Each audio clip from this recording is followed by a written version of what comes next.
So today we have 3 presentations.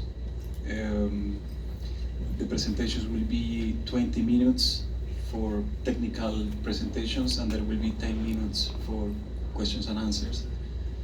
If there is any extension of the presentation, the time will be taken from the 10 minutes of questions and answers. In case of emergency, we listen to any alarm. Please follow the flow to the emergency exit outside.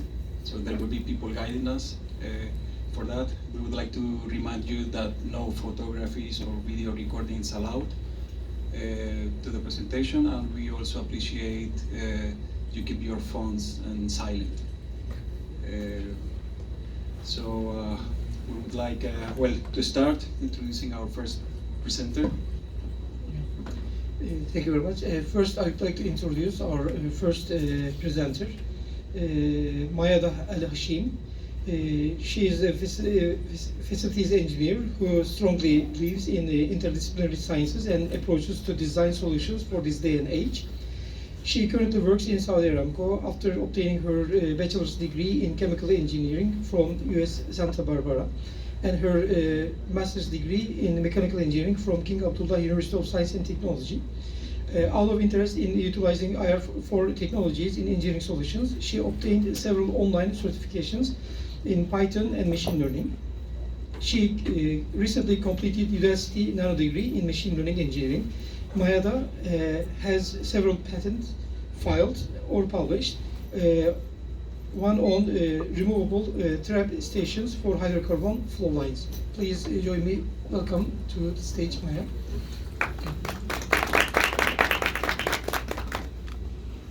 Assalamu alaikum wa rahmatullahi wa barakatuh. Thank you very much for your beautiful introduction.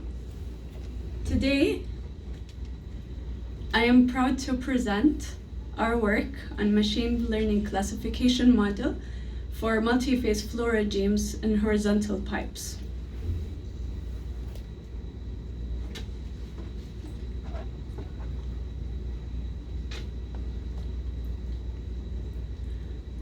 Although I do believe they covered everything in the introduction, I wanted to emphasize that although my formal education has been in chemical and mechanical engineering, but in this day and age, we need to understand that the petroleum engineering is becoming extremely competitive. So even as engineers, we need to invest in ourselves to create that unique value within ourselves as human resources, so that we can bring extra value to find that groundbreaking technology that will create the additional value and make us create an impact in our industries, in our companies, or in our organizations. Now, the specific topic we'll be looking at today is in multiphase fluid flow. The reason why we're looking at multiphase is that it has a dominant occurrence in oil and gas industries.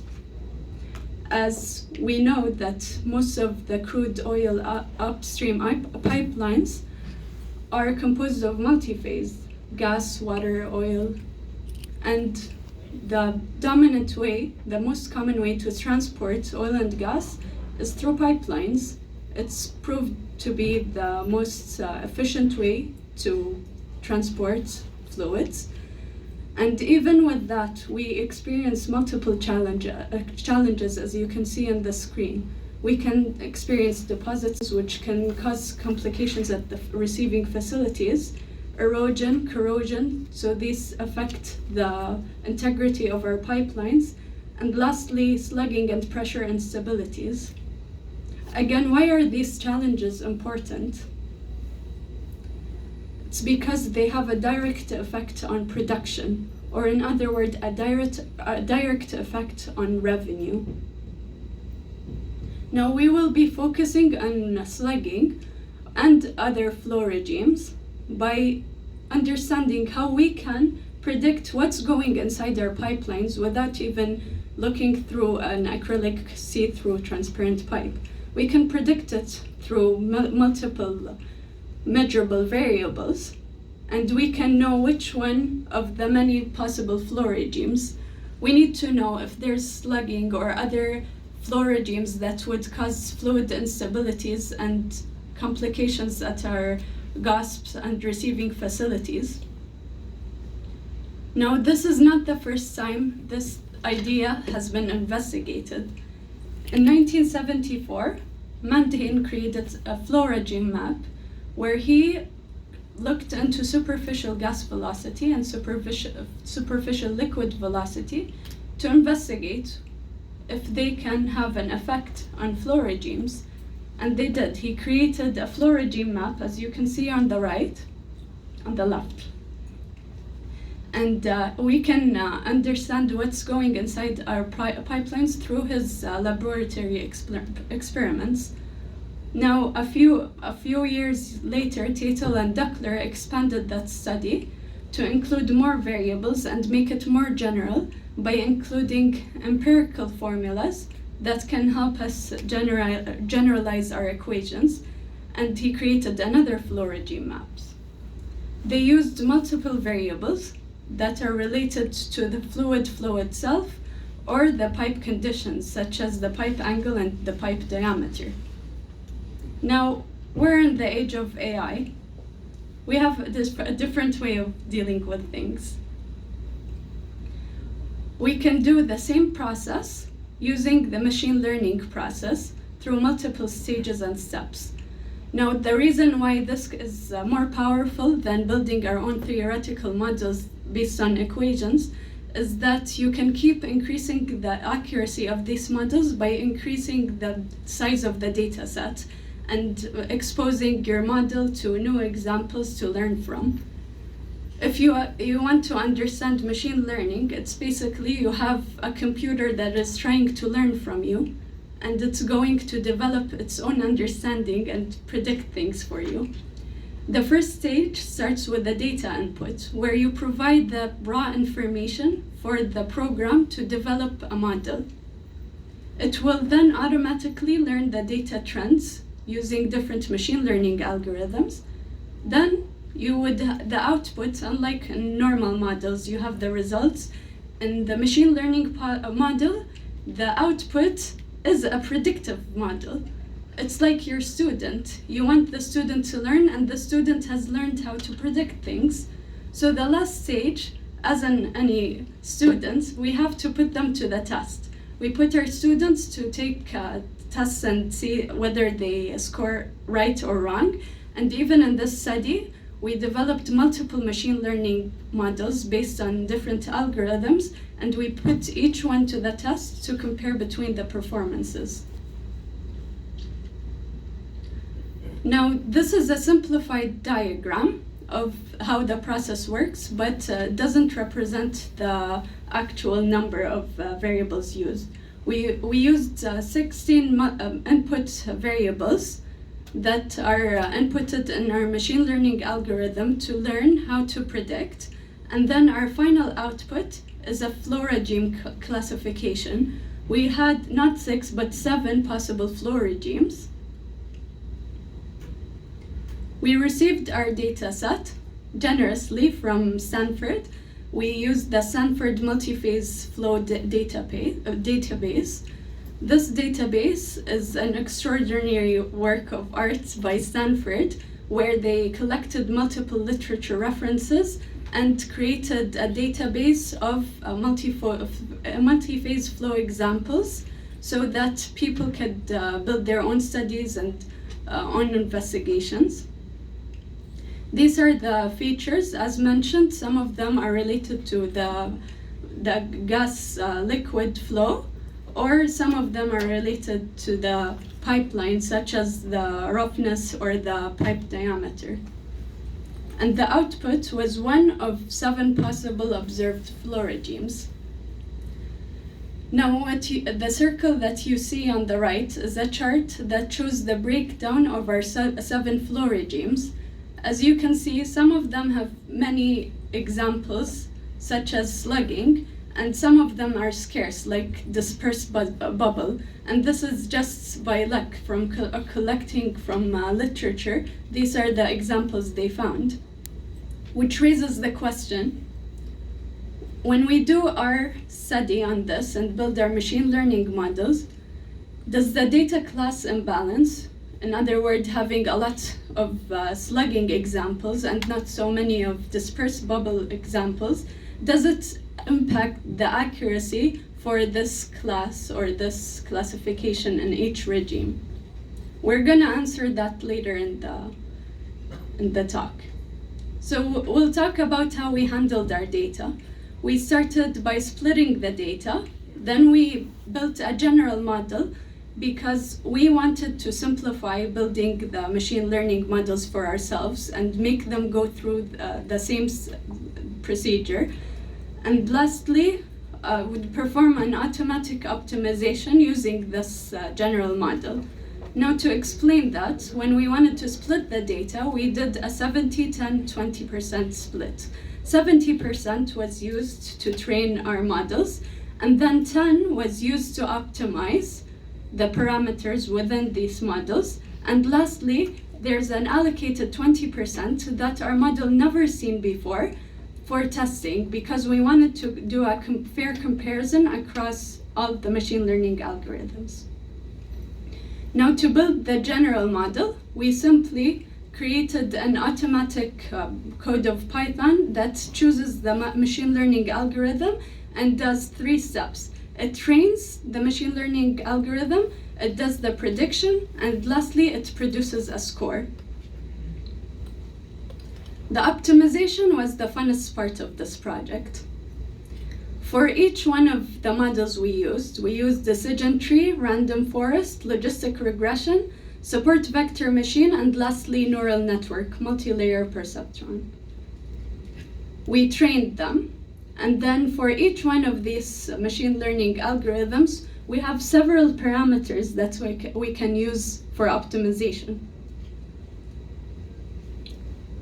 But again, we're in the age of industrial revolution, so I'm not going to optimize myself. I'm going to use an automatic loop for parameter selection. It tests each combination for parameters and automatically optimizes each one of these machine learning algorithms. If we want to put it in plain English, I want to give each one of these algorithms a fair chance to compete for a high score in the end in performance. The scoring was using the F1 score, and it's an excellent way to test your performance as it puts into consideration the precision as well as the recall of the final results.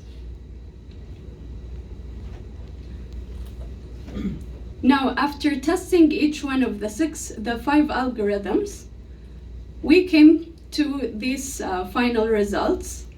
The highest scores were to first random forest with a score of 90.5 and decision tree of 84.9.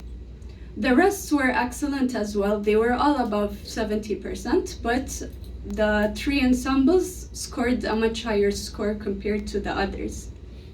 And on the right, you can see the result of the parameter optimization process. So for decision tree and random forest, they had depths of 12 and 16, which are the final determined parameters. And you can see the parameters for the rest of the algorithms, which are basically the best selection for each one to produce the highest score.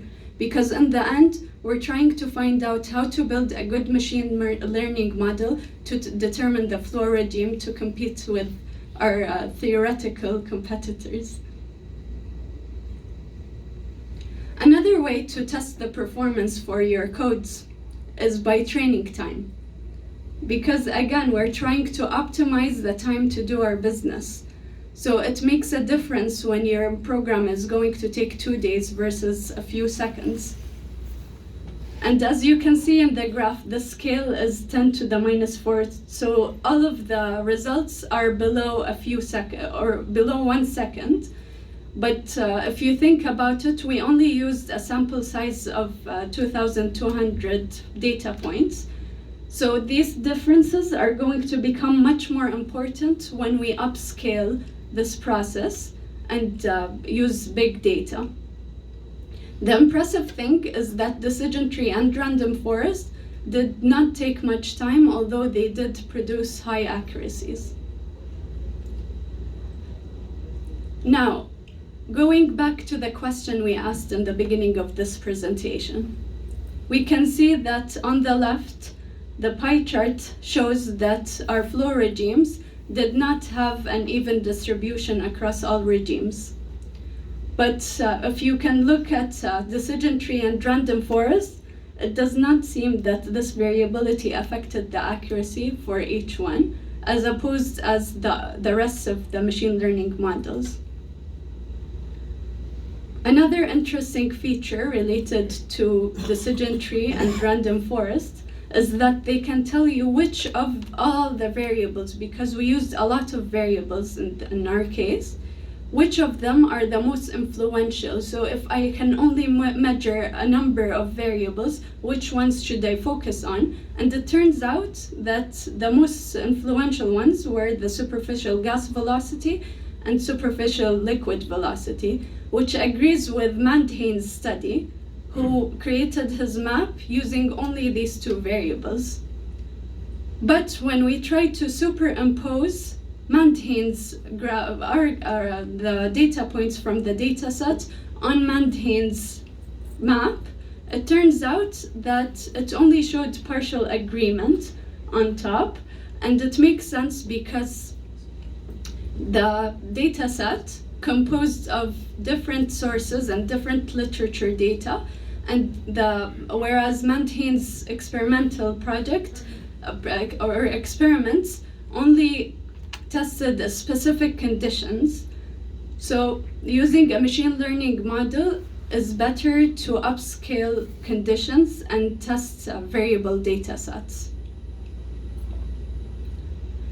Now, in conclusion, our final recommended algorithm for this experimental dataset is random forest and decision tree with these specifications, because they're robust to uneven training data sets, they're the highest in accuracy, and they're one of the lowest in training time. And there are several ways to improve our model.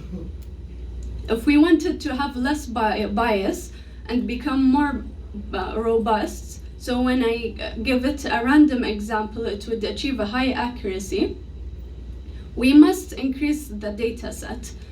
If you think about it, the testing data set was within the same range that we've built to begin with. But if we want to implement this in the oil and gas industry, we need to make it more robust, and we need to vary the data ranges. We need a more even example distribution if we want accuracy in specific flow regimes.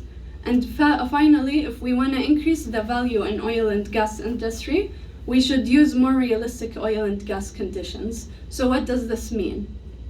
When we went and used the Stanford Multiphase Flow database, they collected examples from literature, not from industry. So in literature, in their experiments, they tend to use acrylic pipes that are transparent so that they can determine the flow regimes. But in oil and gas, we have high pressure systems. We have the pipes, the metal pipes that have different friction factors than acrylic pipes. And we need to include more variables. If we're using machine learning, it's so easy to just collect more data and then integrate them into the model. And this is not my first model that I've built within the same concept. The first time I used only 3 variables, and it was a simple line of code to transition it from 3 variables to 12 variables. Now, if we want to create a value, and this is what we're doing science for in the world of engineering, we're trying to find how we can impact our businesses. But in order to do that, we need to create a framework that makes our conclusions more relevant to our business decisions. We need to start with a coherent framework that is coupled with existing systems using informed assumptions and rules. So what this means is that just because we have a slugging issue, it doesn't mean that we need to have a mitigation procedure immediately. No, sometimes the slugging is not so severe. The amplitude is low or the frequency isn't high. So we can utilize our existing models to determine how bad is the situation, and then we can automate the solutions. We can also incorporate advanced flow assurance systems that account for pipe and flow properties, since these models are well developed and has been developing for decades, and they just need a system integration so that we can have automated flow controls. There are also more advanced applications. By coupling the physics-based correlation, we don't need to reinvent the wheel. We just need our physics-based model to cooperate with our machine learning models so that we can get higher accuracy results. We would have timely mitigation and actuating solution, and through doing that, we can increase the accuracy, lower the accidents and risks, and by doing so we can increase the safety of our facilities. I would like to thank Dr. Khalid Aziz and his team from Stanford University for sharing the data that we use in this study. And I would also like to thank my team in Saudi Aramco and the Production and Facilities Development Department for supporting this work, and namely Dr. Omar Saif for supporting this work greatly. Thank you very much, and I'm ready to take your questions. Thank you very much, Maya. It was a very good presentation. And now we open the floor for questions. If you have any questions, please raise your hand. Bilal will help us. Okay. Hello. Well, my name is Geraldo Signorini. I'm from Brazil, and I'm representing here my Uniqua Consulting. So, like, I'm a PhD student in the US right now, like for data science. And like, first of all, like, congratulations, great work. I think you managed to create like a process of from beginning to end, how to replicate this in other situations as well. And I like the flow, the presentation, very good. You are amazing. Thank you for that. But my question is regarding like the quick two questions. One is the optimizer you used, and the second one is related to the end result. So like the random forest or the decision tree is very good, known by the fact that you can overfit easily. So like in this case, I would like to know like if you consider using, for example, a clustering type of approach to avoid the fact of using the results that you already came from the data set from the Stanford. And that's it. Sorry. Thanks enough. It's okay. What was the first question? So I start from... Just to know like just to know like what optimizer you use. Oh. Okay, so since you're doing data science, I think the easiest way to say it is by using brute force. So for every parameter, I literally created a for loop that optimizes it by testing each condition. So whatever the variable is, if it's numerical, I'd give it a huge range. If it's a set of possibilities, I would let it test different possibilities. And if the machine learning algorithm has multiple variables, I would use a nested for loop so that it keeps testing every single possibility. We can talk about this later because I'm working with that right now. So like maybe I can give you some tips. Like there is some already built-in solution to save you a little bit of time. And the second one is related to the The second one is related to the results. So like why in my mind like I would say that actually like clustering would be like a good approach, but like in my mind if you do like a neural networks approach in a different way, maybe you're gonna see a better result. It's just my feeling, but like for sure you need to test with the data. Yeah, for that, because I wanted to like reduce the bias, this model ran on 3 different randomized data sets for each one of them, and most of the results were similar in each run. But for neural network, I didn't want to focus on it too much because, you know, like how the parameter selection and designing the actual coding takes so much.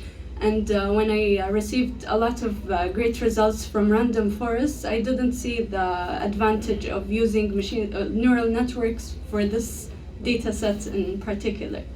Yeah. Have you considered clustering? Or no? No, but we can talk about it later. Can we have another, Sorry about that. another question?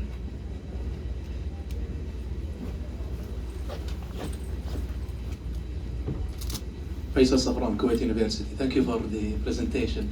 Have you considered benchmarking your results with existing mechanistic models like Barnea, for example, the unified model, or even the standard commercial software, which is Olga, which has been tuned for sure for field data? Because you mentioned your data based on which you develop your model, it's mainly experimental.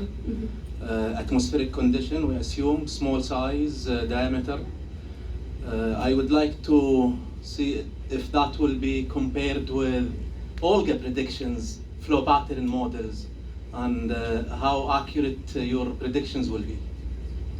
Yeah, so about that, it was difficult to compare it to 2 different literatures because it depends on what variables I use. So I have to kind of tailor it to each one of these studies exactly as the same variables they used and not the whole data set.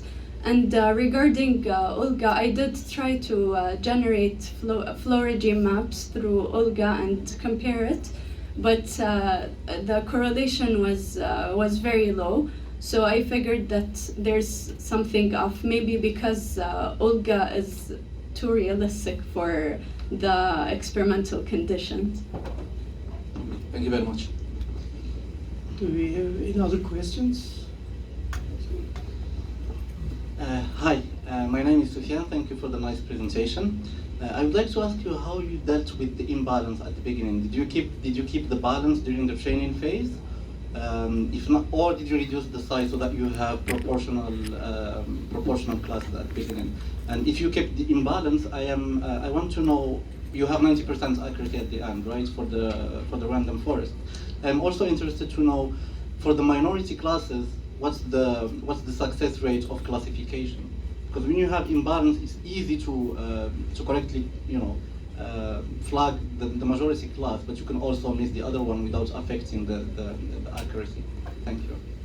Okay, that's true. And for this, I saw, first of all, I took the whole data set as it is.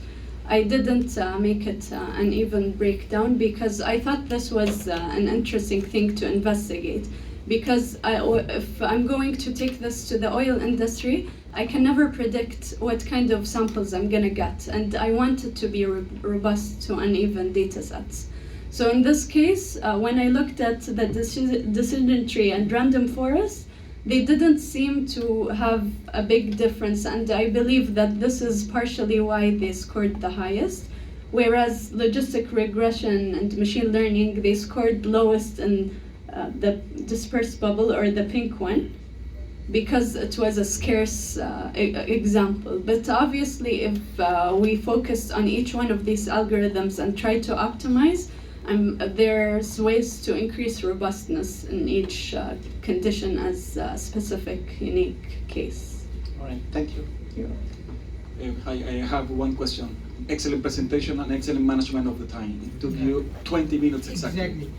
Yeah. So now my question is in practical applications. Once this is taken to the oil industry, usually the superficial velocity of the fluids, of the gas, these kind of variables are coming from experimental results or from multiphase flow correlations on softwares like Olga, as you mentioned. So When you go to the industry and apply this, how are you planning to get the data that will be used as inputs for this model? Okay, so for inputs, that's easy because you're the one who's controlling the fluids rate. You're the one who knows what we pick the material for the pipelines whenever we need to build a new project. But and for that, you know, the friction factor, we determine the pipeline sizing, and this is why we use Olga as well. But the main challenge, in my opinion, is determining the fluid regime in the end, because as opposed to experimental where you can use a see-through pipe, which is very impractical to use in industry, it's to find a way to know the flow regime, even if it's just to collect data. I have a quick, we are almost done, so if you have more questions, please take it after the presentation. One appreciation here, actually, the message here, like combining physics-based modeling and machine learning modeling. This is the key success factor in oil and gas, and I just wanted to thank you to deliver that message. As in the data science machine learning practitioner, I would like to invite all domain experts to combine their experiences with machine learning, please. Thank you very much. Thank you very much.